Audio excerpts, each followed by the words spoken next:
Inscrit à l'atelier jardinage et vous avez pu récupérer un kit. Et dans le kit, il y avait de la terre, des pots, des graines et une petite surprise supplémentaire. Nous avons récupéré le matériel. Le matériel, c'est les ateliers de la mairie d'Argenteuil qui nous ont donné gracieusement les petits pots en récupération pour que vous puissiez éventuellement, si vous manquez de contenant, mettre vos fleurs ensuite dedans. Alors voilà, parlons un petit peu des graines. Les graines, vous les avez récupérées dans ce kit. Il fallait déjà y faire évidemment un petit peu attention, mais on vous l'aura dit.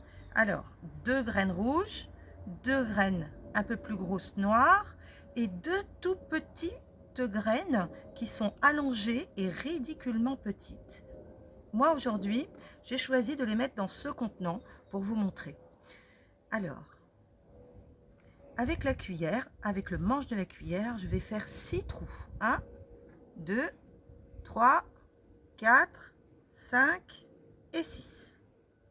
Je vais aller placer les graines dans chaque trou. La rouge d'abord, ensuite l'autre rouge, ensuite les moyennes, et ensuite l'autre moyenne et les 2 toutes petites paillettes.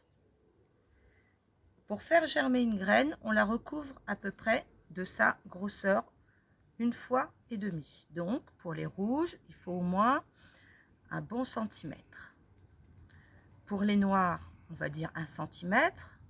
Il suffit de rabattre dessus. Mais par contre, pour les paillettes, à peine de terre. Moi, j'avais déjà mouillé le terreau avant pour éviter d'être embêtée après en essayant évidemment de l'imbiber. Puis,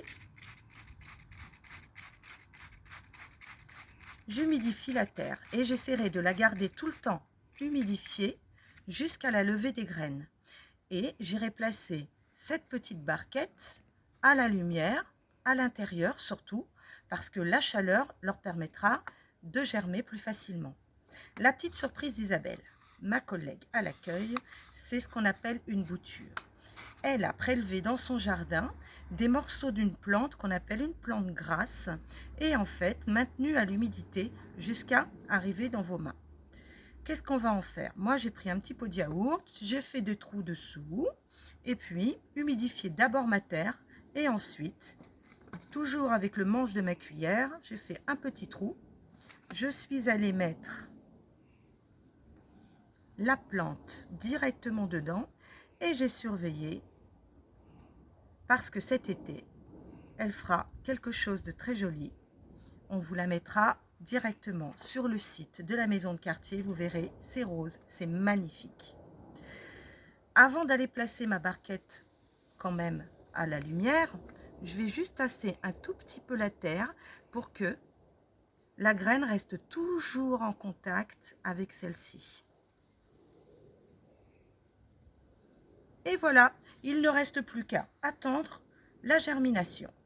Mais en attendant, on fait attention à maintenir de l'humidité sur celle-ci et maintenir de l'humidité ici.